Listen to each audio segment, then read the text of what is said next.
Loué et exalté soit notre Dieu pour sa grâce. hashimwe hashigwe hejuru imana yacu ku bw'ubuntu bwayo nuko muri kino gitondo dusubiye guteranira imbere y'ubuntu bwiwe y'inyonga hiwe ngo tumusenge tumubwire turakoze.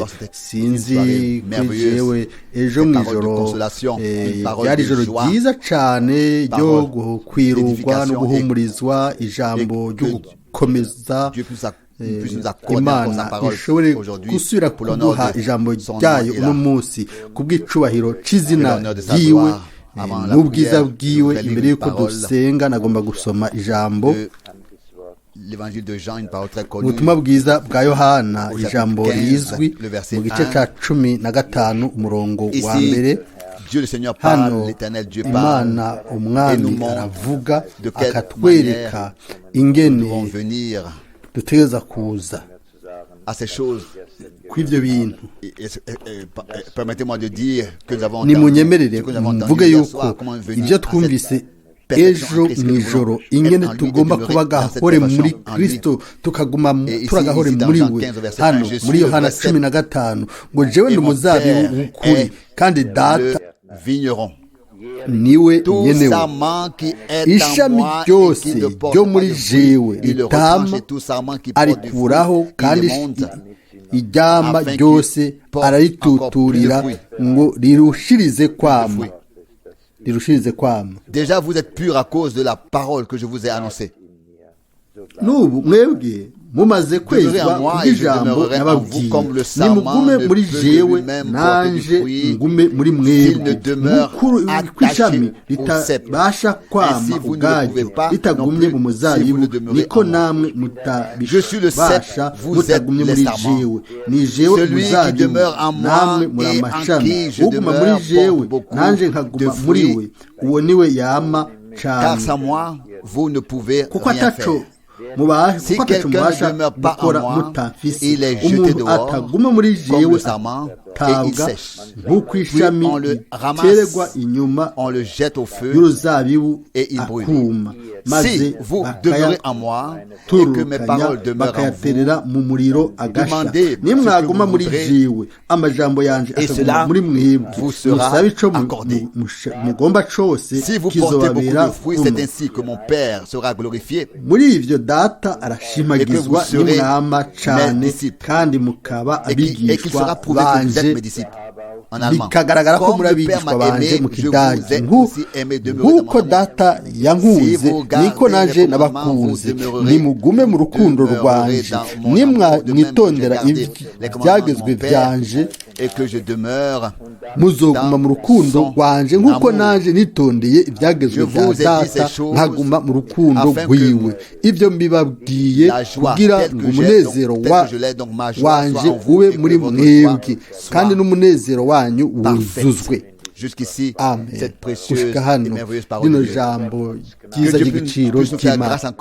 Imana ishobore gusubira kutugirira ubuntu muri kino gitondo, dushobore demeurer en lui le vivant, le véritable. Kuguma muri we w'ukuri, tugume tumatanye nawe. Niwe Mana yonyene y'ukuri, tumugumemwo maze atweze atwoze, dushobore kwama ivyamwa bw'ubahiro bw'izina ryiwe. Turahaguruka dusenge. Père Céleste, nous te remercions pour ta grâce et ta fidélité. Data wo mw'ijuru, turagushimiye ubuntu bwawe n'ubwizigirwa. O Mana, turagushimiye ko watugiriye ubuntu tugashobora gukorana mu nyonga hawe. Mana, urazi turagomba, nta kintu na kimwe tugomba hanze ya wewe Mana y'ukuri, Mana nzima. Nta yindi nyota dufise kiretse kuguma muri wewe, kuguma muri wewe, kuko mwami mw'ijuru ni wewe harimwo ubuzima n'ubushobozi. Turagomba kuba abasangira nawe o Mana, kugira ngo ivyamwa bibe agahore muri wewe o Mana, maze dushobore mwami kuza mu rwo rukundo rw'agahore muri Yesu Kristo. umfashe twebwe twese, utugirire ubuntu bwawe, dushobore kugira amatwi yuguruye, imitima yuguruye n'amaso yuguruye, mwami voir tout ce qui se passe autour de nous et que dushobore ta parole kubona puisse ibiba Seigneur, byose iruhande yacu selon maze son ijambo effet, ryawe et rishobore que gukora icyo nous icyo puissions ryaje gukora dushobore produire du fruit pour la gloire de ton nom. kwama Bénis les ibyamwa lèvres par kubw'ibyubahiro lesquelles tu parleras aux by'izina dieux. ryawe uhezagire Bénis iminwa ta uza parole gukoresha et o accorde mana ta grâce aussi uhezagire pour la ijambo recevoir. ryawe Amen. uduhe ubuntu natwe turyakire amen amen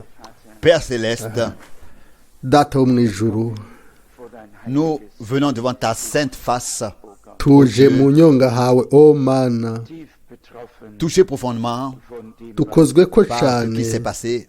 n'ibyabaye Et nous sommes conscients, étant kandi conscients que dufise nous vivons dans les derniers jours. turizigiye cyane ko turi mu minsi ya nyuma Les hommes sont abantu orgueilleux, n'abanyabwibone n'abishyira hejuru qui bidondarika appartient à cette nature, n'ibintu byose by'aka kameremere une haute estime d'eux-mêmes, mais tu as un reste. umuntu wese yibwira yuko ari hejuru cyane ariko urafise amasigarira y'imana À la terre et en même temps regarde au ciel. uraba ku isi kandi ukabona no mu ijuru Baisse la tête donc, mais umwanya regarde umwe au ciel aussi. maze iyo wunamye Ainsi, ukaraba ku isi ukabona no mu ijuru Pour tous ceux qui sont touchés, tous les frères et abantu les sœurs, bose bakogwa ko bene data na les frères bashiki et toutes les bacu sœurs dans la région là-bas, bene data na bashiki bacu hariya muri kariya tous ceux qui karere souffrent, abantu bose bababaye qui ressentent de la abantu douleur. bose bafise imibabaro Oh bien-aimé n'imisonga Seigneur, o mwami mukundwa que tu puisses mettre fin à ushobore toute cette détresse guheza et reviens ako kaga kose bientôt maze pour nous ugaruke prendre vuba auprès de toi. udutore tube kumwe nawe À toi nous te remettons tout. Entre ni tes wowe mains, dushize mu bénis biganza aussi notre ibintu frère byose Hans uhezage na Power. mwene data Hans Oh Power Seigneur, o bénis mwami tous ceux uhezagire bose qui abo de tout leur cœur crient à toi, n'imitima yabo yose qui- bakuborogera ont mis leur Mwami. espérance en toi. abafise ibyizigiro igihumbi C'est muri comment wewe est-ce que cela m'a touché. urazi ingene byankoze ko mwami J'ai pardonné tous. nagiriye imbabazi bose nahariye Tel bose que toi tu m'as pardonné. bose nk'uko nawe Seigneur, wampariye c'est ainsi que j'ai pardonné. mwami uko niko naje nahariye Seigneur Dieu, ramène encore Mwami beaucoup au Imana, bon sens, ugarukane Et benshi rends-les mu gutahura neza calme et recueillis dans ta présence.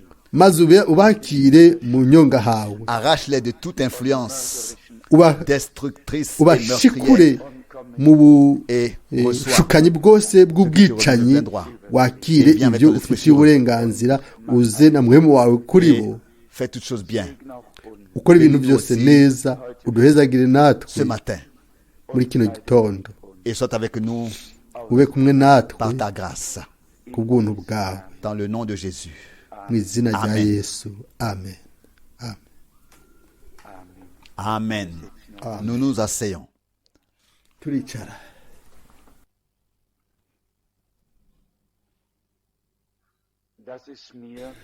Que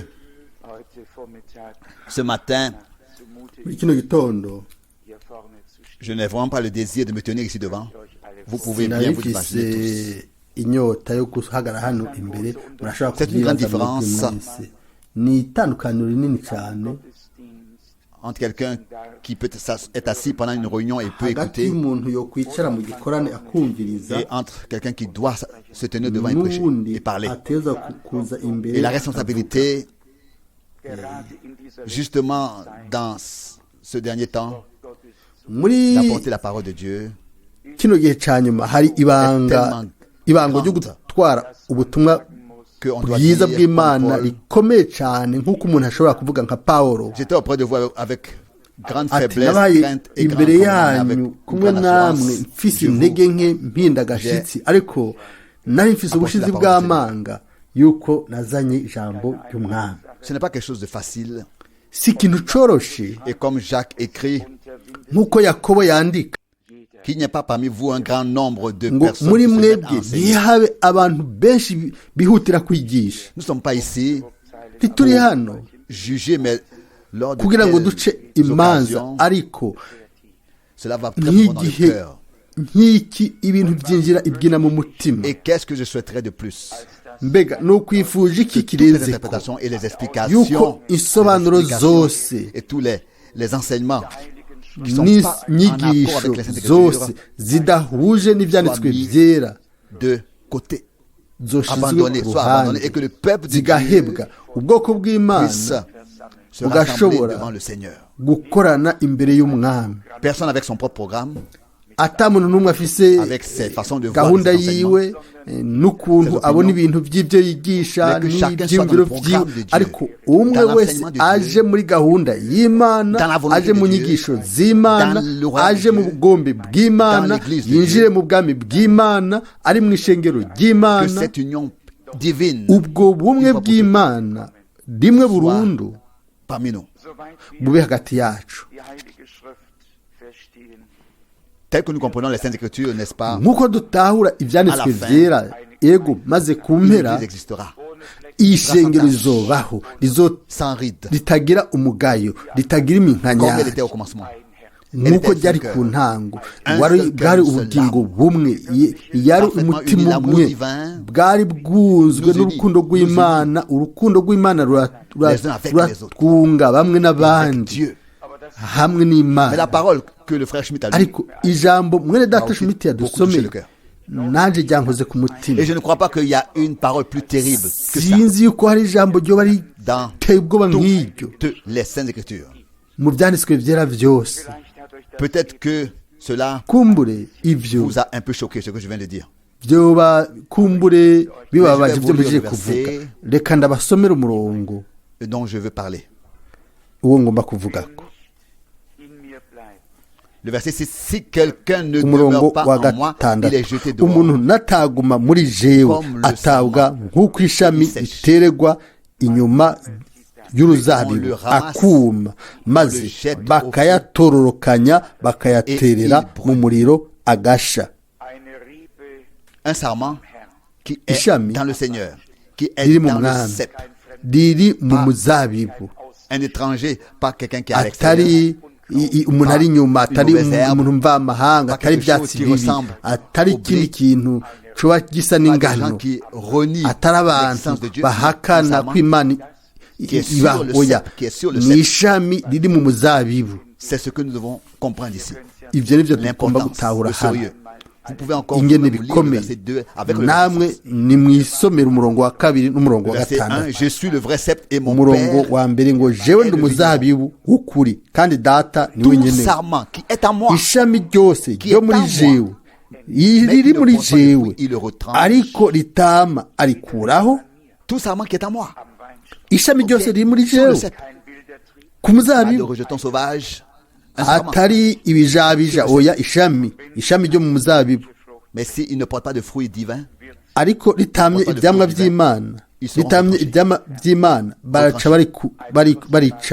barikurako un sarment précieux. ishami ry'igiciro ku muzabibu ariko ku mpera rero icyo gihe Ne sert à rien d'autre que nta kindi riba rimaze d'être jeté au feu. ni uko bariterera mu muriro bakariturira Je vous pose la question. ndababaza ikibazo Est-ce qu'il y a une parole mbega hoba hariho ijambo peut être plus grave que ça? ryoba rikomeye riteye ubwoba nk'iyi amajambo yo mu byanditswe byera umurongo Plus de poids, plus de sérieux ryoba rifise uburemere rikomeye ubwaryo nk'uno que nous venons de murongo lire, le verset 2 et le verset uwo 6 ensemble. duhejeje gusoma uwa kabiri n'uwa gatandatu yose hamwe Cela produit en nous ibyo bitanga de la muri twebwe réflexion. Nous devons bien ukwiyumvira savoir, nous poser la question. dushobore quelle est notre kwibaza ikibazo position tuti mbega spirituelle? Parce que nous urufatiro pensons, rwacu rwo mu mais tel que gihe Dieu lui ruri nous voit. hehe atari ibyo twe twiyumvira none imana itubona Qu'es-tu? guteyo Que suis-je? uri iki Aux yeux jewe de Dieu. ndinde mu maso Sommes-nous des y'imana sarments mbega turi amashami sur le cep die noch leben, ku muzabibu qui ont encore de la vie en eux, yoba agifise ubuzima muri yo qui portent du fruit, yoba agifise ivyamwa des sarments amashami bénis par Dieu. yahezagiwe n'imana Dans lesquels yahawe sa umugisha vie n'imana palpite, ayo vous savez, ubuzima murazi c'est pas le cep qui porte du fruit, ce sont les sarments. si igiti cyama ivyamwa n'amashami niyo yama ivyamwa natwe Les sarments, lui, turi amashami elle wewe ni umuzabibu en tant que twebwe sarments, nous nk'amashami portons le fruit du nitwe cep. twera ivyamwa vy'umuzabibu. Pas mon fruit, ton fruit, notre Si fruit. ivyamwa vyanje, si ivyamwa vyawe, ariko ni ivyamwa vyiwe vya mpwemu, ubuzima bw'Imana bwari muri Kristo. Le cep qui est en Christ, le cep, la même vie. Bwa buzima nyene buri mu muzabibu, ubwo buzima nibwo bugomba kuba muri wewe na jewe. Ibisigaye vyose ntaco bimaze, Ça ne pourra pas subsister devant Dieu. ntibizoshobora guhagarara imbere y'Imana. Ishami Qui ryose est en moi, riri muri ne jewe porte pas de fruits, il le retranche. rikaba ritama Et tout sarment qui ivyamwa porte du fruit, arikuraho, ishami naryo Il ryama l'émonde, ivyamwa le ararituturira, purifie, afin qu'il porte akageza encore plus kugira ngo de fruits. riryame ivyamwa vyinshi. Wir möchten zu dieser Nous voulons appartenir à ce Turagomba deuxième kuba troupeau. muri uwo mukuku wa kabiri, Verset 2. Reben sein, murongo wa Être des kabiri, sarments die in kuba frohem amashami haben. qui ont du fruit. Reben afise ivyamwa Des sarments en qui encore akura mu la vie, buzima, en ubuzima qui la vie bw'umuzabibu. divine est, même si elle n'a pas pu encore Amashami Mais malgré nubwo tout, je crois de tout mon bitaragaragara, ndizera n'umutima wanje wose, Même s'il n'a pas encore pu apparaître. naho bitarasohoka Malgré tout, je crois que ngo Dieu nous a bigaragare, placés nubwo en bimeze Christ uko, et que ndizera nous ko avons Imana yadushyize la muri grâce Kristo, tukaba comme dufise des sarments twagiriwe d'être en lui le ubuntu cep. nk'amashami yo kuba muri we que nous nk'umuzabibu, portons ce désir en nous. maze tukaba dutwaye iyo nyota muri twebwe offenbar zu machen. de révéler son fruit. Hier heißt es, guhishura ivyamwa vyiwe, kugaragaza ivyamwa Au vyiwe. verset 3, déjà vous êtes Ku purs à murongo wa cause de la gatatu, parole. n'ubu mwebwe mumaze kwezwa kubw'ijambo nababwiye. Amen. in mir, Demeurez en moi, so bleibt Nimugume muri et je jewe, demeurerai naje ngume muri mwebwe. comme Nk'uko le ishami sarment ne peut de lui-même ritabasha porter du kwama fruit ubwaryo s'il ne demeure ritagumye attaché au mu cep. muzabibu, Ainsi vous ne le niko pouvez pas namwe non plus si vous mutabishobora ne demeurez en moi. mutagumye muri jewe. das ganze Geheimnis. C'est tout le mystère. Ici, Iri banga ryose hano avec la parole de birajanye Dieu. hamwe n'ijambo ry'Imana. Des Vous êtes purs, déjà purs à cause de la parole de Mumaze Dieu. kwezwa Vous êtes n'ijambo ry'Imana, mumaze immergés dans le bain de la parole de Dieu. kwibizwa mu mazi y'ijambo Vous ry'Imana, avez reçu la circoncision spirituelle. mwahawe ugukebwa mu buryo bw'imhemu. Vous êtes en moi.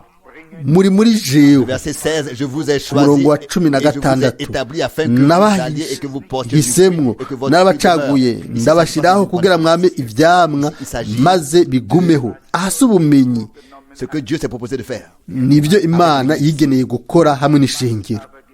Mais qu'est-ce qui se passe? Mbega hariko haba iki none?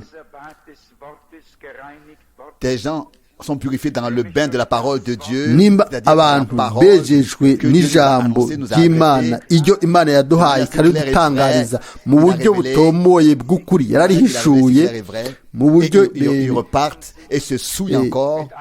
abantu nabo baca bagenda bagasubira bakiyonona n'isobanuro zose z'abantu, ibyo bemera ibyo bareka. Mbega bizomara iki kuba warogejwe n'ijambo maze mu nyuma ugashuba mubi gusumba uko wari umeze imbere? Et on voit à toutes les interprétations. Ugacubona rero izo sobanuro zose Quand zitangwa, on écoute quand on entend iyo tout ce wumva qui est interprété et est expliqué, ibintu de la parole byose de Dieu, bisobanurwa toutes les mu ijambo interprétations, ry'Imana, ça déchire le cœur. Encore une fois, biratabura nous umutima l'avons kandi dit et nous le ukuntu. dirons encore jusqu'à la fin. Twarabivuze kandi tuzobandanya est Dieu kubivuga gushika de sa ku mpera. parole. Imana ni Imana y'ijambo ryayo. Mais jamais Über sein Wort il hinausgehen. sortira du cadre de sa parole. nta na rimwe L'Esprit de Dieu ne le izova fera mu jamais. ijambo ryayo. Mpemu Les Imana scènes de Dieu ntazigera sont le abikora. témoignage parfait Ibyanditswe et vyera prouve ni Jésus-Christ. ntahe y'ukuri Et contiennent y'umwami tout Yesu le dessein Kristo du salut ya- de notre Dieu. yaherahejwe, irimo umugambi Daniel wose w'agakiza w'Imana yacu. Mu kigabane ca nyuma haranditswe Celui qui a Dieses Buch ngo umuntu wese yongerako à la parole, ikintu aux mu paroles ijambo de la prophétie de ce livre, y'ubu- les fleurs ubuvugishwa qui bwa sont kino écrites sur lui, gitabo. c'est une ibyago byanditswe Important. Les gens bizomuzako, peuvent pas s'imaginer. birahambaye cyane, abantu ntibashobora ou bien kwibaza penser à ça parce qu'ils ne Kw'ivyo. peuvent pas être recueillis, calmes, tranquilles, ils sont remplis de quelque chose. baritwararitse byinshi bibaza ngo buzuye ibintu ariko ntibazi Et ce qui les ibyo motive, bakora ce qui les pousse, nibi et ce qu'ils font, bahagurutsa qu'est-ce qui les nibasunika. conduit, les Mbega pousse à ni agir igiki comme ça. kibasunika ngo baje Celui gukora qui est gutyo? né de Ni Dieu, umuntu il demeure yavyawe en Dieu. n'Imana, aguma mu mana kandi uguma mu mana aguma mu ijambo ryayo. Amen. Qu'est-ce qui s'était passé avec comment habaye la iki transgression a eu lieu au byagenze gute commencement? mbega icyaha cyaje gute ku ntango? Ça a été le fait de sortir du cadre de la parole de Dieu. n'umuntu yavuye mu ijambo ry'Imana. Umwami Dans sa grâce, muntu bwiwe dans ces derniers jours, muri ino minsi ya nyuma nous a accordé un bain pur dans l'eau de yaduhaye sa parole. koga mu mazi meza y'ijambo ryayo. Et nous pouvons prendre cette parole, turashobora gufata iryo jambo kuri ku bwacu tukaryizera, umwe wese akabwira uwundi ati mumaze kwezwa kubw'ijambo ry'Imana iryo nabahaye niryo ku mwami agize. Sinibaza ko Pawulo cyangwa umuntu nka Petero cyangwa umuntu mu bantu b'Imana n'abahanuzi na mwene data Branham arimo, ariko ni umwami niwe yasiga abo bantu, niwe yavugira muri bo. Amen. William Branham na Paul nta na kimwe bafite bambarira, ariko Imana yagize ibintu byinshi imbwira mu bahanuzi bose no mu ntumwa zose gushika kuri mwene data Branham. Yagize ibintu byinshi imbwira, ivyo ndashobora gutandukanya ibintu. Turashimira Imana ku bw'ivyo. Nimba hano handitswe au verset 3, la parole que je vous ai ngo annoncée. ijambo nababwiye. Mwami yari yavuze iki? Ngo ntimuhagarike imitima n'ibyo muzovuga, kuko mpemu wa data niwe azovugira muri mwebwe, niwe azobaha ibyo muvuga.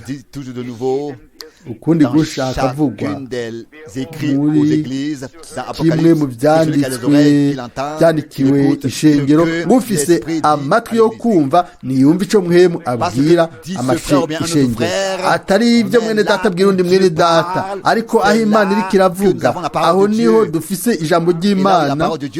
Ahari ijambo ry'Imana hari guhishurirwa n'Imana, kandi hakaba n'ubumenyi bw'Imana. Hano haravugwa kandi demeurez en moi, je demeurerai en vous. Le verset mugume muri jewe nzoguma muri mwebwe, nk'uko ishami muri Yohana 15 ishami ritashobora kwama ubwaryo ritagumye mu muzabibu, niko namwe mutabasha mutagumye muri jewe. De demeurer dans le Seigneur, kuguma mu mwami, de demeurer dans sa parole. Tutegerezwa kuguma mu ijambo ryiwe. Nous voulons recevoir ça dans notre cœur. Turagomba kwakira mu mitima yacu, tuvuge tuti o Mana, que cette parole dans ma vie, iri jambo mu buzima bwanje ribe iry'ukuri, ribe iry'ukuri. Conserve-moi en toi, unzigame muri wewe, que ta vie par ubuzima bwawe mu mashami yose rishobore kuza mbere gushika mu mashami yose, pour que le fruit divin kugira ngo ivyamwa vy'Imana bigaragare, bishobore kuboneka, bishobore kuja habona. Ndi umuzabibu namwe muri amashami, uguma muri jewe iryo shami barayituturira akama ivyamwa vyinshi, kuko mutafise ntaco mushobora gukora. Turazi twese neza neza iyo agatasi kaje ubuzima buca bugaruka mu biti, ariko igiti ubwacu ntacyo gishobora gukora. Imizi iri mu kuzimu, maze amazi agaca agenda hariya nyuma y'ibishishwa by'igiti jusqu'à dans les branches, agaca aduga akashika no mu mashami. Ariko bakundwa, tugomba gushingwa mu ijambo ry'Imana, tugume mu ijambo ry'Imana, dufateyo icicaro rwacu mu mana no mu mugambi bw'imana.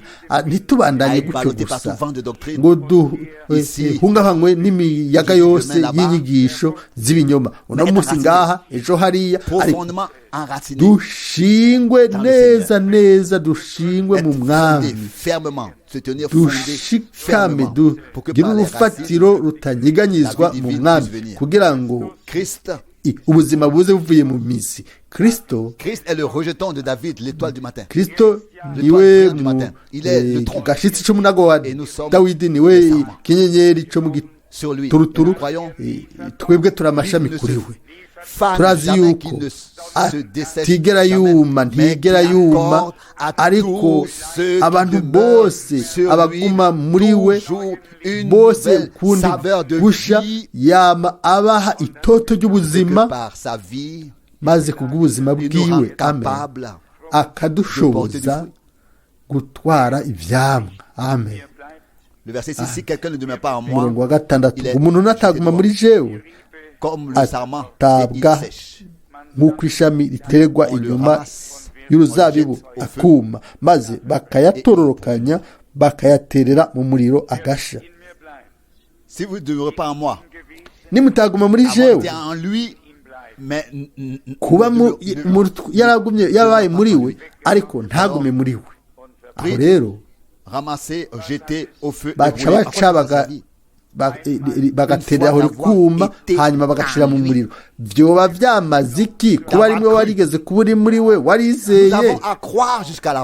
Dutegerezwa kwizera gushika ku mpera, kwizera ijambo ryiwe ryose ry'Imana, kugira ngo ntitukugweko, ngo ntidukugwe mu buzima bw'Imana, ntitwizere isobanuro n'ivyo abantu bavuga, ariko tugumane ubumwe n'Imana, kubera ko twashimitse guhera ku ntango ko bihambaye kugira ubumwe mu gikorwa c'Imana, kugira ngo tube mu bwami bw'Imana. Bwami bw'Imana nk'uko twabivuze biranditswe, umwami by'ukuri bwiwe yarabivuze nk'uwa mbere, ngo ubwami bw'Imana ntibuza bukubita amaso ngo buri ngaha canke buri hariya, oya, buri muri mwebwe. Ibyo rero bizohishurwa ko ubwami bw'Imana buri muri twebwe, natwe dushobora kuba turi mw'ubwo bwami kubw'ubuntu bw'Imana. Nimwaguma muri jewe, murongo w'indwi, amajambo yanje akaguma muri mwebwe, aho rero nimusabe ico mugomba cose kizobabera kuno. Amen. Nimwama ivyamwa vyinshi, uko niko Data azoshimagizwa, namwe niho bizogaragara yuko muri abigishwa banje. Ibi ndavyifuza kuri jewe, ndabigomba kuri jewe na mwebwe mwese. Nous qui nous appuyons sur Dieu, qui croyons sa parole, twebwe twishimikiza Imana, tukizera ijambo ryayo, acceptons la honte, twebwe twemeye gucokogwa no gukorwa n'isoni. Iyo nibutse ku mwami ku bintu byinshi, ngo yabamuhinduye isura, nta muntu yashobora kuba yo mwitegereza. Umuntu yaramurabaga akamuhisha mu maso, umwami w'abami bose. Muri Yesaya 53 turabibwirwa neza ko yari umuntu uwo abantu bahevye, nk'umuntu complètement défiguré, bononye mu maso, et malgré tout c'était lui qui était allé pour te sauver, pour me sauver. Nubwo biruko niwe yari yagiye kugira ngo adukize, byose yaravyiremetse, yariyiremetse, byose yaravyihanganiye, byose yaremeye kubigirirwa. Igihe byagaragara yuko umenga yapfuye, abandi bose bakaboneka yuko bagize intsinzi, ariko hariho ikintu cy'impera cyari cyateguriwe kuri we. N'ico gihe nyene, mu buryo umuntu bw'umuntu avuga, ibintu byose byari byarangiye. Aho rero niho Imana muri Kristo yaciye itanga intsinzi ikomeye cyane ku bubasha bwose bwa satani ni kuri kuzimu ikitanga ku bw'ubuntu bw'imana ugucurwa kuzuye kubera iki tutokwizera yuko umwami ku mpera azotanga intsinzi y'imana y'agahore mu batoranijwe si ibyo twe tugomba gukora ariko ibyo imana ubwuntu bwayo ishobora gukora mu bihuje muri twebwe mu bihuje n'ijambo ryayo na mwemu wayo. Ku murongo w'icenda haranditswe nk'uko data yankunze niko naje n'abakunzi, nimugume mu rukundo rwanje, nimwitondera ibyagezwe byanje muzoguma mu rukundo rwanje nk'uko nanje nitondeye ibyagezwe bya data nkaguma mu rukundo rwiwe. Amen. Amen. Ibyo mbibabwiye kugira ngo umunezero wanje ube muri mwebwe kandi n'umunezero wanyu wuzuzwe. Amen. Amen. Umunezero wanyu wuzuzwe. Ego ni iby'ukuri dufise ubushizi bw'amanga dushobora kuvuga tuti umwami yigeze atwenga, yari umuntu w'umunyamibabaro yagiye Golgotha. Biratandukanye kubona umunezero w'inyuma, ariko uwo munezero w'Imana w'ibwira wuzuye imitima yacu gushika mu bugingo bwacu mu bwina, kugira ngo ibyamwa by'ubushobozi bw'Imana biboneke, maze kubwo ubuntu bw'Imana dushobore kugira itoto, hanyuma twiyasanzure mu byo twasomye nabyo nyine mu kanya, kuko ibyo tumusavye arabiduha, kuko yavuze ngo nimwaguma muri jewe nimusavye mugomba nzobibaha. Murazi icyo tusaba kigomba kuba gihuje n'ijambo ry'Imana, kiri mu bugombe bw'Imana, kandi nimba biri uko Imana izovyumva. Ku bw'ubuntu bwayo izotanga ibyo twamusavye twinginga mu masengesho. Umunezero wacu mu Mana yacu ugomba kuba uri agahore, ugomba kuba agahore, ikintu kitaraboneka kumbure kiriko kiragaragara, kiriko kiratutuza imbere y'umwami. Naho yari inzira byagenda buhoro buhoro, ariko mu nyuma igihe yapfa bakamuhamba akamanuka ifi kuzimu, maze ku munsi ugira gatatu akazuka. Umunezero ntiwari gusa muri we, ariko wari muri bose abo maze amaze kuzuka bamubonye bakamwumva, baranezerewe. Niko vyanditswe, baranezerewe babonye umwami bakundwa. Amen.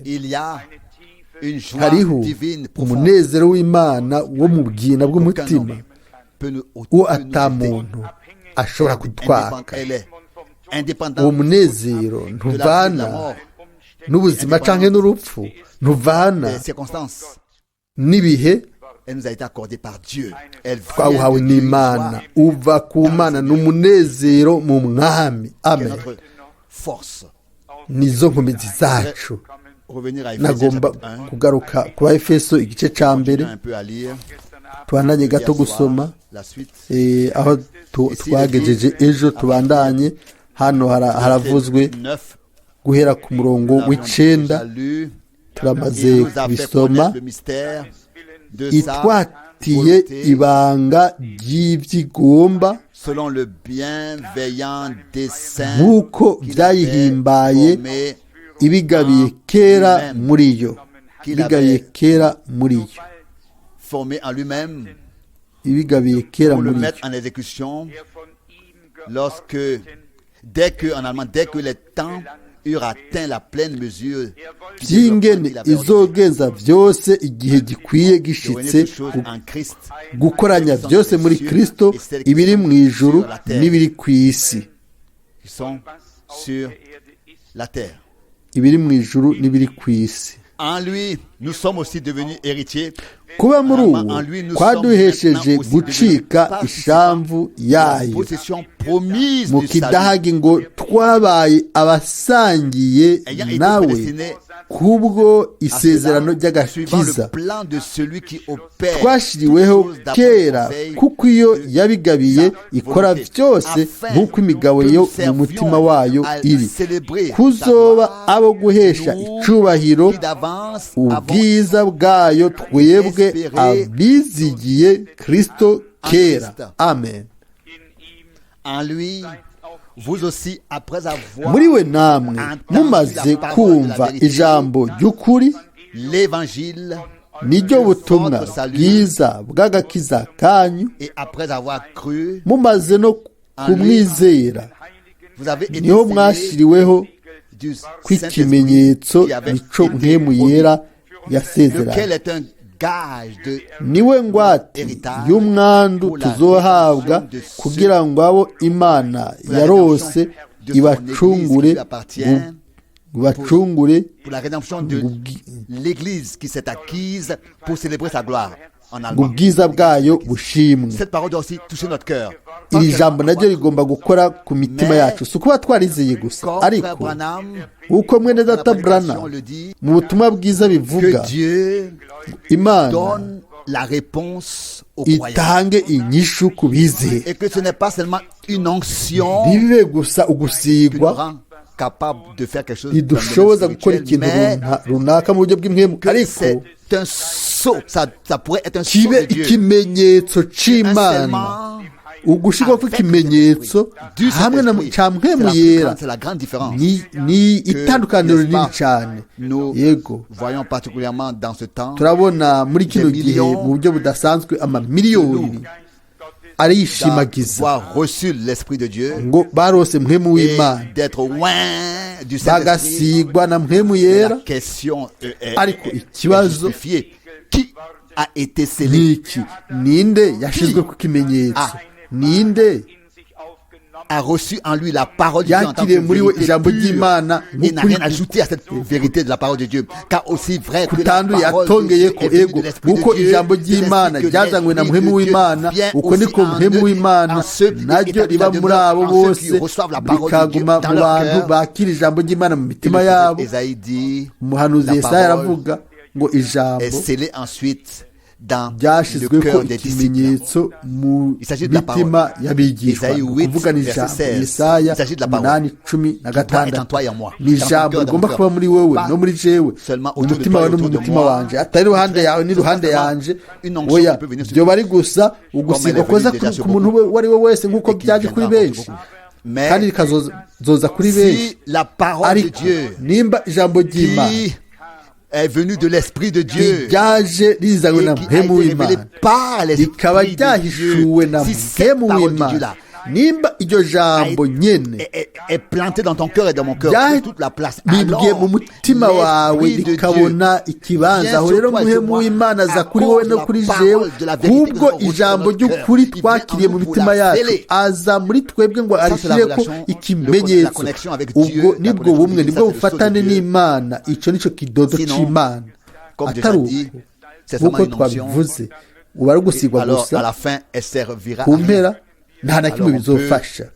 Urashobora ku rero Alors on dira, n'avons-nous pas en ton nom mbe fait ceci, fait bazovuga cela? C'est ce mbega qu'on- ntitwavuze c'est ce que ibi mu les izina gens ryawe diront. ntitwakoze Et ibi byo je abo dois bantu dire, bazovuga. arrière de moi, Umwami azobabwira ati vous inyuma devez yanje dire, mwebwe Ah, bakozi je ne b'ibibi vous connais pas. kuko sindabazi.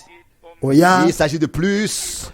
Il ikirengeye s'agit d'une ni ikirengeye aho œuvre nico gikenewe, profonde ni igikorwa de Dieu c'ibwina, en tous ceux qui veulent subsister igikorwa devant Dieu, qui c'Imana sont muri devant abo Dieu. bose bagomba Et kuzohagarara vous parlez avec imbere y'Imana, Jean 15 kugira ngo encore. tuvuge ku Chaque bya Yohana savant 15, kandi ishami ryose En lui qui porte muri we du fruit, ryama sera ivyamwa vivifié, rizohabwa il leur ubuzima, accordera toujours azoriha une nouvelle ukundi sève, gusha, une vie itoto que ce ry'ubuzima serment puisse toujours porter du kugira ngo fruit iryo et il sera shami conduit de vérité en ribandanye vérité kwama et de gloire ivyamwa en gloire. bigume mu Si kuri no mu kuri no mu bwiza rija mu nous bundi demeurons dans, si nous sommes nitwaguma conduits et insérés dans ce programme divin de Dieu tel qu'il tukaguma est muri écrit gahunda ici, y'Imana nk'uko byanditswe hano sind wir nun auch des Heilsbesitzes il teilhaben. relit le verset 11 de Éphésiens 1. En asi lui, nous gusoma sommes maintenant umurongo wa aussi cumi na rimwe devenus mu baefeso participants igice de cya la mbere kuba muri uwo possession twaduhesheje promise gucika ishamvu yayo ayant twashyiriweho été kera prédestiné à cela nk'uko iyo suivant le plan de yabigabiye celui qui opère ikora byose choses nk'uko d'après le imigabo conseil de sa yo volonté. mu Le mutima verset wayo iri d'Éphésiens umurongo wa 1, cumi na vous rimwe saviez mu baefeso ba combien mbere yaba mwari muzi mbega ni kangahe ne croit même pas à la prédestination. abantu batizera mbere no Alors vous gutora allez vous terrifier. aho rero mwoca Comment? mugira ubwoba Si nous ne ni croyons pas à la gute prédestination, nitutizera uko imana itoranya ni gute No. none Hineingefügt werden. être inséré dans le dessein twoshobora natwe Prédestiné gushigwa mu de Dieu, mugambi même du Sauveur, il est dit, il a été w'imana prédestiné. mbere n'umucunguzi wacu yari yarabitoranyirijwe kumbure Pour ceux qui ne connaissent pas, ku bantu ça, on devrait batazi le ibyo lire oyi mu by'ukuri ici, bagomba gusoma en hano Actes des Apôtres, mu byakozwe n'intumwa chapitre 2, igice cya kabiri à partir du verset 22. guhera ku murongo wa 22. Hommes israélites, écoutez ces paroles. Jésus de Nazareth, cet homme à qui Dieu a rendu témoignage devant vous par les miracles, les prodiges et les signes que Dieu yemwe bagabo a opérés b'isirayeli par lui au milieu de vous. nimwumve aya majambo Comme vous le yesu savez umunyanazareti cet homme umuntu w'imana livré selon le yashimangishije dessein kuri mwebwe arrêté et ibitangaza selon la n'utwumiza préscience de Dieu. n'ibimenyetso ibyo imana yamukoresheje hagati yanyu nk'uko mubizi ubwanyu Selon uwo le dessein muntu arrêté amaze et selon la gutangwa la nk'uko préscience imana de Dieu. yagabiye L'avez crucifié, vous l'avez fait mourir yikomvomvoye par la main ibimenye bitari bwabe mumubambisha amaboko y'abagarariji muramwica Hat ihn auferweckt, indem Verset 24 de Actes des Apôtres 2. mirongo ibiri Dieu l'a na kane ressuscité mu en byakozwe le n'intumwa livrant, kabiri en le ariko délivrant imana des liens de yaramuzuye mort, parce qu'il n'était pas ibohoye possible qu'il ibise soit retenu by'urupfu par kuko bitashoboka ko rumugumya car David dit de lui, kuko dawidi yavuze iby'ubu je voyais ati constamment le nabonye Seigneur devant uhoraho moi, imbere yanje parce iminsi qu'il yose est à ma droite, kuko ari afin que iburyo je ne sois bwanje point ébranlé. ngo sinyiganyike Ainsi amen aussi, mon cœur est nicyo dans la joie gituma umutima wanje et ma langue uhimbarwa dans l'allégresse ururimi rwanje rukanezerwa et même ma chair kandi n'umubiri wanje reposera avec espérance, uzoba car tu nk'umuga n'abandonneras pas mu mon âme dans le kigali séjour des morts. wizigiye ibizoba Et tu kuko ne utazoreka permettras pas que ubugingo ton sein bwanje voie la ubuje corruption. ikuzimu kandi ntuzotanga uwera Tu m'as fait wawe connaître les sentiers de la wazavore vie. wamenyesheje inzira remplira de z'ubugingo joie mu nyonga hawe ta présence. uzohanyuzurisha Finalement, devant akanyamuneza ta face. amen Oh, comme c'est amen merveilleux. haleluya Comme ese ingene ari ces byiza paroles sont cyane merveilleuses. ano majambo y'imana yose ni meza Si cyane dans Jean 17, nous lisons niba là, notre muri Seigneur yohana cumi Et il dit, n'indwi glorifie dusoma aho de la gloire umwami que j'avais auprès de toi, asenga ngo avant que le monde umpe ubwiza soit fondé. nari mfise imbere y'uko isi Avant la n'ijuru fondation. bibaho Avant que le ciel imbere et la y'uko isi terre n'ijuru existent. bibaho imbere y'uko isi n'ijuru avant bibaho que quelque chose soit imbere y'uko créé, ikintu runaka kiremwa d'éternité en imana éternité, mu bihe bidashira avait conçu ce yari dessein yateguye en uno Jésus-Christ mugambi muri yesu kristo de rassembler kwegeranya son fils muri yesu kristo umwana wayo ibintu byose et par lui de faire de nous des fils et amen des filles. kandi Ici, nous l'avons lu. kubwiwe itugire abahungu n'abakobwa hano twasomye Nous ngo sommes muri we maintenant aussi devenus namwe mumaze kumva ijambo ry'ukuri mwarose umurongo wa 11 kuba muri uwo kwaduhesheje gucika ishamvu yayo twashiriweho kera nk'uko kuyo yabigabiye ikora byose nk'uko imiga nta kintu na kimwe kiriko kiraba giturumbuka byose bihuye n'inama yo kugomba kwayo turizera yuko yatugabiye yatugeneye imbere y'igihe bino bintu muri ino minsi ngo twumve ijambo ryayo, yatugeneye kuryizera ngo dushobore kubaho, dushobore gushigwa mu bwami bwiwe, ngo twumve ijambo ryiwe, twakire ubwami bwiwe. Nimba twizera yuko twatoranirijwe imbere y'igihe, ivyo turagomba kandi kwizera yuko ikimenyetso c'Imana kijanye n'uku gutoranywa kw'Imana, mpwemu yera utanga ijambo warihishuye, wari tweretse, wari tugaranzuriye, uwo mpwemu yera nyene aduhishura ijambo ry'Imana acaza kuri twebwe. Uwo mpwemu nyene yari ku bahanuzi bose, wari ku mwami bwiwe, wari ku ntumwa zose, wari ku ntumwa n'abahanuzi n'umwami. Uwo mpwemu nyene ntashobora gushinga intahe gusa yuko turi abana b'Imana nk'uko Abaroma 8:17 biri, ariko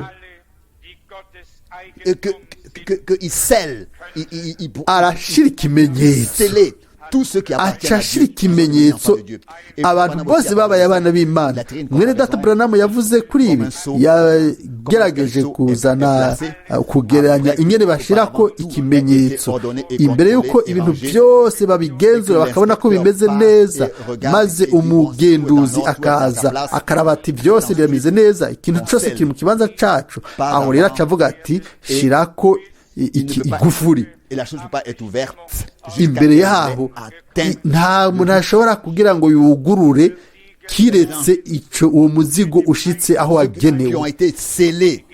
Abashizwe ko ikimenyetso na mpwemu yera ntibaca bagenda ejo ngo bazogaruka inyuma hirya y'ejo, oya, baguma mu Mana ibihe byose. Ibyo abantu bakora ni ibintu by'akanya, ni ibintu bimara akanya gato, abantu bagaca bahindura ibyiyumviro byabo, ibyiyumviro no munsi, ejo bakaba bafise ubushizi bw'amanga ngo ibyo bizeye 100% ni iby'ukuri, ejo 100% bakaba bamenye bati ibyo twari twizeye ntibyari byo. Oya, Imana so muntu ngo ihindure ingene ibona ibintu, yafashe ingingo rimwe burundu shikama, kandi uwo mugambi iriko irasohoza ingingo zayo.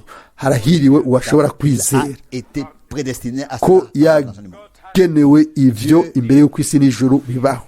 Imana yatumenyesheje inzira z'ubugingo, ibyakozwe n'intumwa 2:28. Mbere n'urupfu ntirushobora kuduhagarika. Umwami wacu yatsinze byose, yihanganiye byose, kandi hamwe n'umwami wacu tuzoba mu bwiza, tuzobona ibyo twizeye hano, kumbure n'ibirenze ibiya. Amen. Kuko ibyo dushobora kumenya hano ku isi ni bike cyane cyane ugeranije n'ubwiza ubwabwo, ubwo uzogaragara muri twebwe, ubwo tuzohishurirwa kandi buzoba ku bwacu. Abaefeso ba mbere igice ca 12, kuzoba abo guhesha icubahiro ubwiza bwayo twebwe abizigiye Kristo kera. Bakundwa bene data na bashiki banjye, mbega ni wewe ufise wizigiye inde? Wizigiye umuntu, aho rero uzotetera. Mbega wizigiye mu buntu bw'Imana, mu mwami umucunguzi wawe, aho rero ntuzotetera, kuko niko vyanditswe ngo nta muntu n'umwe mu bizigiye umwami Yesu bazoteterwa. Oya, ahubwo twatoranirijwe bihuye n'umugambi wikora ibintu byose. Umurongo wa 11 na 12 mu Baefeso igice ca mbere, umurongo wa 13, iryungane rikomeye cyane. Muri we namwe mumaze kumva ijambo ry'ukuri, niryo butumwa bwiza bw'agakiza kanyu, mumaze no kumwizera, niho mwashiriweho kw'ikimenyetso nico mpwemu yera yasezeranye. Amen. Comme dit tout à l'heure, kuko nariko ndabivuga mu c'est la kanya différence gaheze hariho entre itandukanirizo l'onction hamwe no et le gusigwa scellement. n'ikimenyetso. L'onction vient sur tous. ugusigwa kuza kuri Le scellement bose vient ariko seulement ikimenyetso sur les prédestinés. kiza gusa ku batoranijwe, ku batoranijwe, kuri ba Qui bandi prendront part à la première bazogira résurrection. umugabane mu muzuko wa mbere, n'umutima wabo wose bashobora kwizera yuko Prédestinés et déterminés par Dieu lui-même bagenewe à voir sa ibyo gloire. n'Imana ubwayo kubona ubwo bwiza muri ubwo buryo. ni mu byizero uno munsi n'umutima wanyu wose. Ne soyez pas Amen. insensés ou bien ne vous pensez pas ntimube sage ou intelligent d'une manière inutile. ibipfu, ntimube ibijuju, maze ntihagire umuntu yibwira ubwiwe ngo Je devrais mbega revendiquer cela pour moi. Mais pourquoi nategereza gusaba moi, nategereza kubigwanira kubera iki? tout ce que jewe Dieu a ibyo fait pour Imana moi dans la foi, yakoze ku bwanje mu kwizera ndagomba jusqu'à kubisaba. ce verset gushika k'uwo murongo aho byanditswe muri Yohana wa mbere que nous serons semblables à lui. igice cya mbere 1 Jean 3, gatatu verset ngo 3. Ça n'a pas été encore tuzosa manifesté. nariwe, ntibiragaragara Nous serons. ivyo uko Mais tuzoba, quand ariko ce sera manifesté, we nous niyahishurwa lui serons semblables. natwe tuzohishurwa dusa nawe. Pour moi, Amen. D'un bwanje ku ruhande rumwe, vu humainement, mu buryo c'est umuntu araba insaisissable. ntibifadika, Mais qu'est-ce que ariko mon observation humaine a à voir avec le mbega royaume de Dieu et jewe les réalités ibyo kubona mu buryo divines? bw'umuntu mubiri bipfaniki n'iby'Imana. iby'abantu gumiza mu bantu, ariko iby'Imana tubishyire mu Mana, tugume mu bwiza bw'Imana, twizere iby'Imana yavuze, kandi ibyo tuzobihabwa mu by'ukuri. Ibyo tubyimenyereze, de mettre les choses humaines du côté, ibintu les laisser dans le domaine humain, ibya kimuntu tubigumize mu kimuntu, ariko iby'Imana tubigumize mu Mana. Mbega birananiza muri mwebwe kwizera kuraba ku Mana ko ifite ububasha bwose, ko ishoboye mbere no kuduhindura. Amen. Amen. de nous transformer à l'image ikaduha gushusha de son fils Jésus-Christ. n'ishusho y'umwana wiwe Yesu Ainsi Kristo. transformé à son image, uko devant son niko trône, tuzoseruka devant son trône. twahindutse imbere y'intebe yiwe, tuzomubona uko asa. Ndabibabwiye, En un clin d'œil, nous serons mu pris kanya gato tuzoba tujanywe tuve muri uno mubiri wo ku isi, tuce twigira mu dans un bwiza, corps spirituel mu glorieux. mu mubiri On doit w'impemu avoir vécu cela pour w'ubwiza. savoir ce que cela signifie. Umuntu agomba kuba yarabaye muri ibyo kugira ngo amenye icyo bisobanura. Ibyo bintu byose n'ibifatika by'Imana n'ibintu by'ukuri by'Imana bizogaragara muri twebwe neza neza nk'uko Imana yabisezeranye mu ijambo ryayo. Ibyo turifuza kubyakira mu mitima yacu Pour ainsi, dans la kugira foi, ngo mu honorer kwizera le Seigneur, car dushobore sans la foi, kubaha il est impossible umwami. de plaire à Dieu. Kwizera ntibishoboka guhimbara Imana. Murazi ibyanditswe ngo umuntu atizera Imana Fait menteur. aba yigize Et que umubeshi. cela s'éloigne de nous Ibyo bije kure de yacu faire, twebwe de twese faire Dieu menteur. ko Non, twokwita Imana nous umubeshi. croyons Oya, qu'il a twizera dit la yuko Imana yavuze ukuri, nous croyons que sa parole est la turizera vérité yuko ijambo ryayo ari ukuri, et que nous avons reçu et accepté cette vérité de yuko sa parole twakiriye et qu'elle nous a ukuri kw'ijambo affranchis ryayo de toute erreur, bikaba et nous a lavés byaratubohoye dans le bain de la parole de Dieu. mu binyoma byose, tukaba twarejejwe mu ijambo, twogejwe mu maraso y'umwagazi, tukaba turi abiwe muri kino gihe no mu bihe bidashira. Twe twatoranirijwe ivyo bihuye n'umugambi wikora byose nk'uko inama yayo iri. Turi igice c'ubwami bwiwe, canke turi igice c'ubwami bwiwe, igice c'ishengero ry'Imana nzima. Ivyo nivyo twagenewe. Umwami ashobore kuduhezagira twebwe twese twakiriye ijambo ryiwe, maze ubutumwa bwiza bw'ubwami bwiwe, bw'ubwami bw'Imana. Twaravuze kuri ivyo muri Matayo 24:14. Buno butumwa bwiza bw'ubwami buzobwirwa amahanga yose nk'intahe, atari gusa ubutumwa, oya, buno butumwa bw'ubwami qui inclut tout ce qui appartient au royaume de Dieu. burimo ibintu byose byo mu bwami bw'Imana. Turizera yuko muri ino minsi ibi byasohoye kandi ko bibandanya gusohora ko buno butumwa bw'ubwami bubwirwa isi yose, maze muri buno butumwa bwiza bw'ibihe bidashira nta na kimwe cokongerwako kandi nyene nta na kimwe cokugwako. Imana ishobore kugira twebwe abantu bayizera bayizigira bakaba bahagaze biteguye kuba inyego y'Imana, bakaguma muri we, bakaba ari amashami ari muri we, umuzabibu w'ubuzima, bafise ivyamwa, bavuga ijambo, abantu abo ubushobozi bw'Imana bushobora kugaragara n'ububasha, ntibugaragare gusa ariko buzogaragare n'ububasha. Mwami wacu yari yatoranijwe kubabara, natwe twatoranijwe kubw'imibabaro n'urupfu rwiwe, kuba abahungu n'abakobwa b'Imana. Nimwibaze ivyo, we yari yagenewe kubabazwa, yari yagenewe gupfa, ariko we wagenewe kugira ubuzima, wagenewe kuba mu bwiza hamwe nawe. Ese ingene ibikorwa bitandukanye ngaho kubona, ariko ntihashimwe Imana yacu uwo mu buntu bwayo yatubonye, wowe nanje. Nous aurions dû être prédestinés à souffrir et à mourir. Twari kuba twagenewe kubabara no gupfa, reka ndabibabwire. Twari twakira urubanza rwo gupfa, twari twakiriye ku iteka ryo gupfa, acafata ikibanza cyacu, acatanga ikiguzi. Et alors que nous lisions ces paroles ici, mu gihe dusoma ayo majambo hano, m'ont beaucoup touché le cœur, yankoze ku mutima qu'il a été prédestiné yuko yagenewe à souffrir, kubabazwa, pas seulement à aller dans la gloire, mais comme c'est écrit ici, atari gusa kuja mu bwiza nkuko vyanditswe hano, ngo muntu livré selon le dessein arrêté et selon la préscience nk'uko inama yari yaragabiwe y'Imana. Mu byakozwe n'intumwa 23 ngo mwaramubanze, l'avait fait mourir mwamwishe par la main des impies. N'amaboko y'abanyakibi.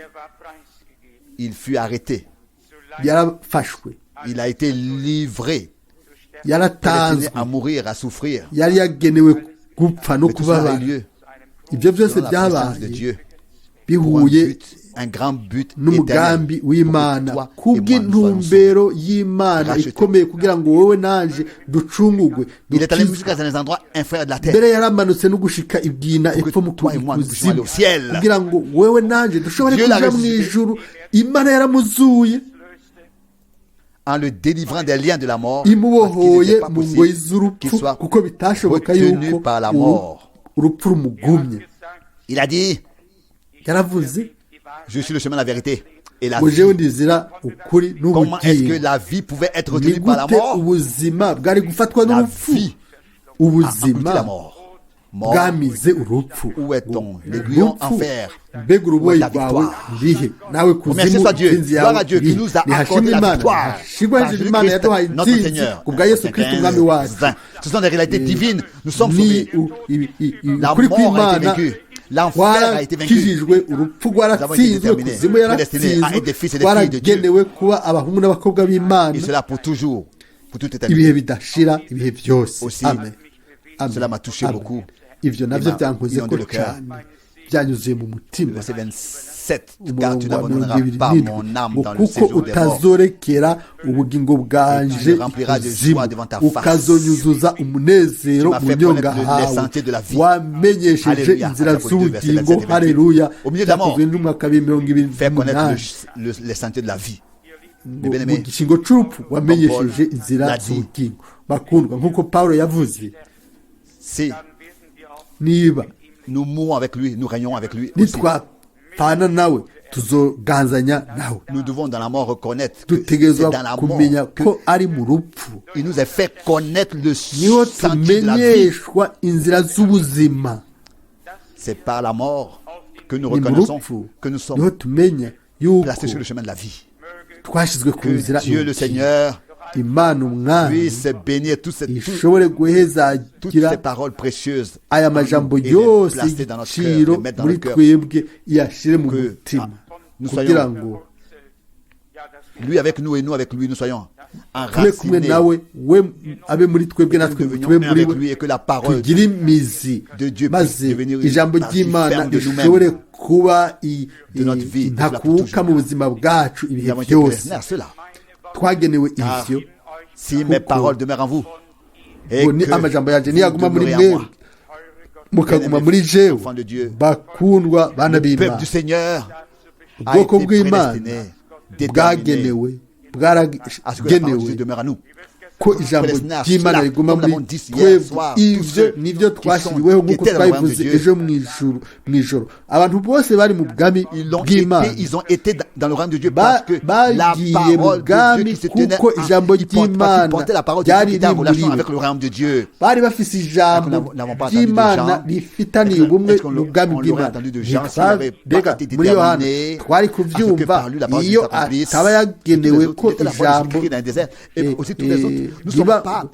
yari ijwi ry'usemerera mu bugaragwa twari turi abarorerezi mu bwami bw'imana dufise umugabane muri byose by'imana ikora imana umwami ishobore nous faire connaître le sentier de la vie, kutumenyesha inzira z'ubugingo kugira ngo n'umunezero rushobore être rempli kuzuzwa par sa umunezero présence ou bien alors devant sa face. Que Dieu nous bénisse tous. mu nyonga Amen. hiwe imana Levons-nous. iduhe ibahezagire mwese amen turahaguruka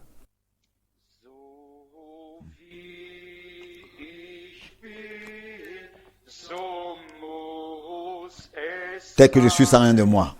Sinon, en ton sang, versé pour kiretse moi, amaraso yawe et yamenwe ku ta bwanje voix kandi qui n'ijwi ryawe m'appelle rimpamagara à toi, mwagazi agneau de w'Imana. Dieu, et je viens, nije kuri wewe je Ndaje. viens, tel que je suis, nje uko ndi sans kose rien ntaco à nzanye moi muri de moi. jewe Sinon, kiretse en ton sang, y'amaraso yawe versé Yamenwa. pour moi, ku bwanje et ta voix n'ijwi qui ryawe m'appelle rimpamagara. toi, oh agneau wewe de mwagazi Dieu. w'Imana Je viens, je kuri je wewe viens. ndaje Courbons les têtes turunamisha imitwe dans le recueillement. Demeurons twiyegurire devant le Seigneur. imana tugume mu nyongaho Peut-être qu'il y a umwami quelqu'un kumbure hariho umuntu à qui le Seigneur a parlé. uwo umwami yavuganye nawe Frères et sœurs, mwene vous data appelle. na mushiki wanje araguhamagaye il t'appelle. araguhamagaye Il t'appelle aujourd'hui. araguhamagaye uno munsi Chacun umwe qui entend wese sa voix, wumva ijwi ryiwe qu'il n'endurcisse pas son cœur. ntakomantaze umutima Nous wiwe voulons nous ouvrir turagomba kwiyugurura et dire Seigneur, tuvuge tuti mwami tu avais été prédestiné wari wagenewe à passer par ce chemin plein de guca mu ijya douleurs nzira jusqu'à la croix yuzuye et imisonga n'imibabaro gushika à voir ta ku gloire. musaraba natwe watugeneye kubona ubwiza bwawe Saisir cela. ninde yoshobora gufata peut gufata ibintu nk'ibyo comprendre l'amour de ninde yotahura urukundo rw'imana Tout cela a eu lieu ivyo byose à cause byarabaye de moi ku et à cause bwanje de toi. ku bwawe mwene data Accepter l'offre de grâce de Dieu. niwemere ubuntu S'il avait impano plus y'imana de ce que ça à nous offrir, il l'aurait fait. iyo agira byinshi yoduhaye bisumba ivyo yari kubikora Tout mis. ariko byose Il avait tous ses efforts pour nous réconcilier avec lui.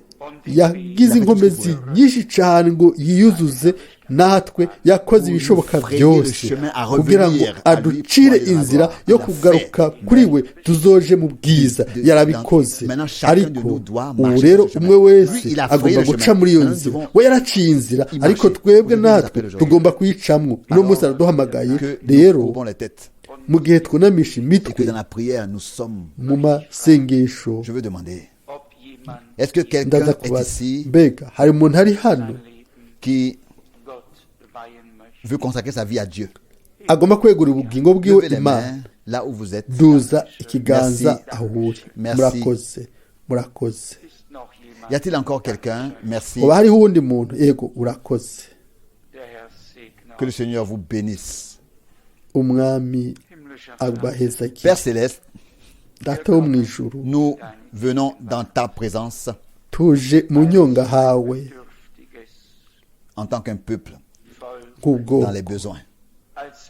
bufise icyo bukeye En tant que des hommes nk'abantu qui n'auraient même pas de possibilité de venir à toi. batari no kugira amahirwe yo kuza imbere Si yawe toi, tu n'étais pas kiretse venu wewe à nous, iyo ô utaza Seigneur, kuri twebwe o mwana si du ciel, nimba tu mu n'étais pas ijuru venu sur cette terre, iyo utavayo ngo uze kuri ino si nta muntu n'umwe aurait pu yari de cette gushobora terre aller au ciel.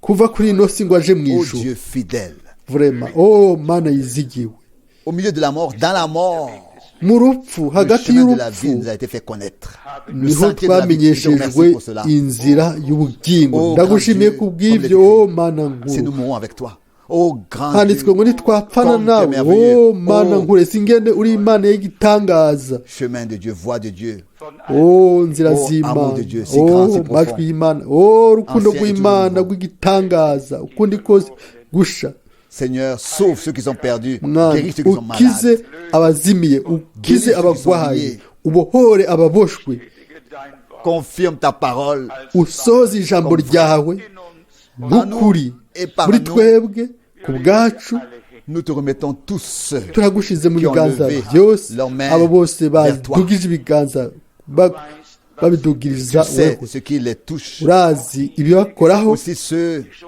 kandi qui nabo déjà étaient venus à toi. bamaze Seigneur, kuza kuri wewe o mwami rapproche-les encore plus de ton cœur. usubire ubegereze hafi y'umutima Et wawe accorde de nous ton amour. y'umusaraba Enveloppe-nous dans uduhe ton amour. urukundo rwawe udutwikirize urukundo rwawe udutwikire kugira ngo dushobore kugira ubuhungiro dushobore kwiyumva mu nyonga hawe o mana mana yanje twese hamwe turagusabye Fais-nous grâce. tugirire ubuntu Pardonne. uharire ukize indwara ukize tanga Couronne de agakiza grâce et udutwikire de ubuntu miséricorde. n'imbabazi Seigneur, nous te demandons aussi mwami turagusabye kandi le vrai scellement avec du Saint-Esprit, Seigneur. ugushirwa k'ikimenyetso c'ukuri na mpwemu yera mwami iyo sahi ishike Dans laquelle cela sera manifesté. aho ivyo bizogaragara Que tu viens sur les hommes kuza ku qui ont bantu reçu ta parole bakiriye ijambo ryawe et que la différence soit faite. maze itandukaniro riboneke hagati yawe Qui croient ta parole bizera ijambo ryawe et ceux qui ne croient pas ta parole mais croient à des interprétations. et des n'abatizera explications. ijambo ryawe bakizera isobanuro z'abantu n'ibyo abantu basigura ariko mwami twe turindiriye wewe o nagomba ko ujya munsi Conduire à toi nozana kuri wewe beaucoup d'âmes qui par l'évangile sont venues à toi. ubugingo bwinshi bwaje kuri wewe kubw'ubutumwa bwiza o mwami turagusabye twese hamwe Fais-nous grâce. tugirire ubuntu Et si cela est dans ta volonté, nimba biri mu bugome accorde bwawe encore une fois usubire une kandi action de ton uduhe esprit igikorwa cya mpwemu wawe qui dépasse notre compréhension humaine. birengeye kumva k'umuntu n'ibyiyumviro byiwe Conduit par ton amour divin turongore n'urukundo rwawe rw'imana qui nous enthousiasme tous. Seigneur, je te rudutera demande umunezero bénis twese ceux mwami ndagusabye uhezagire abo bose dans les difficultés qui ont été créées bari mu bibazo et qui ont abafise besoin de requêtes de amaborogo prière. bose bafise imitwaro o mwami Sois proche de ton turagusabye peuple. ube hafi y'ubwoko bwawe, détends-leur tes mains percées et bénis-les. ubaramburire bya biganza byawe byacumitwa, maze ubahezagire mucunguzi. Ndagushize mu biganza bene data bose n'abashiki banje bose, bose ndabatwaye mu mutima wanje. O Mana nkuru,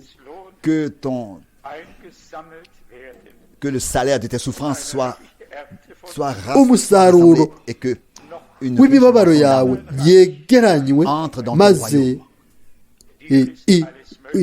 à toi tout est possible. umukuku mwinshi winjire mu bwami bwawe. Wowe byose birashoboka, turizeye ko uzobikora.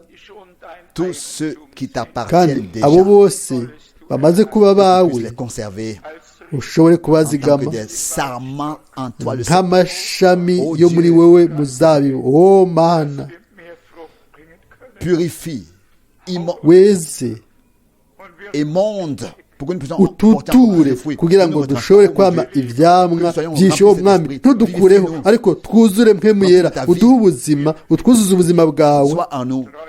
Nous bube te muri demandons, twebwe. grand maître. Turabigusavye, Tu es proche de nous. mwigisha mukuru, uri hafi yacu. Tu es un grand Dieu, un Dieu merveilleux. Uri Nous Imana te disons nkuru, Imana merci toi, agneau de y'igitangaza. Dieu, Turavuze tuti pour le urakoze chemin vers wewe Golgotha, mwagazi pour Golgotha, w'Imana que tu as kubw'inzira entrepris pour la rédemption par ton sang. waciye mu Golgotha kugira ngo Pour la ducunguze amaraso justification. yawe, kubwo kudutsindanishiriza kuri Ce que tu byose as accordé. ivyo Seigneur, watanze. nous te disons Mwami, merci. turavuze tuti urakoze. Aujourd'hui, dans la uno foi, munsi l'accepter turagomba ko mu avec kwizera reconnaissance, c'est accompli. kubyakira n'amashimwe Nous sommes byarasohoje, rachetés. twaracunguwe, Nous t'appartenons. turi abawe, Tu nous as prédestinés watugeneye à voir ta gloire. kubona ubwiza bwawe. Détache-nous de la terre. utuhore kuri ino si, ukora ikintu gihambaye muri twebwe twese. Par ta grâce, Amen. Kubw'ubuntu bwawe, adoration, ugusengwa honneur et gloire. n'ubwiza et louange n'ibyubahiro n'amashimwe Oh n'ibikugarurirwe. Dieu, O Mana nkuru, Dieu fidèle, nous te Mana remercions de notre yizigiwe, cœur turagushimiye n'imitima yacu yose pour ta sainte et précieuse parole, kubwo ijambo ryawe ryera pour la ry'igiciro, bénédiction que nous avons reçue encore ce matin. kubw'imigisha twarose muri kino Et nous te gitondo. demandons aussi en même temps Turagusabye kandi que tu puisses être avec nous maintenant, ushobore kuba kumwe natwe aussi muri kino pendant gihe, le service de baptême. no mu gihe Que tu puisses bénir ceux cyo qui kubatiza se laissent uhezagire abo bose baza Tu kubatizwa. Tu Urahamagara, attires à toi. uri kwegera kw'abantu. Nos efforts sont pleins de lacunes. C'est encore le temps de la inkomezi grâce. zacu zigumana intege Nous pouvons nke, encore venir à ariko toi. ni igihe c'ubuntu kandi Encore, cyo tu détends ton kuza bras. kuri wewe. Tu- Uracarambuye ikiganza cawe. Conserve ton bras. Amen. Ikiganza Détendu vers cawe nous. Tu veux pas que quelqu'un se perde. gumiza Tu envoies ukiramvuye. ta parole ntugomba dans ko ari umuntu azimira. warungitse Et tu ijambo guéris. ryawe muri ino minsi, Et tu sauves. urakiza, Et tu guéris, uracabohora, uracakira, À ton utanga agakiza. honneur. Wowe mwami, Nous te demandons, ibyubahiro sois n'ibi fait byawe, grâce. nutugirire Aussi pendant ubuntu, le service de turagusavye, no mu Dans gihe le cyo saint nom de kubatiza, Jésus. mu izina ryera rya Amen. Yesu. Amen, amen, amen.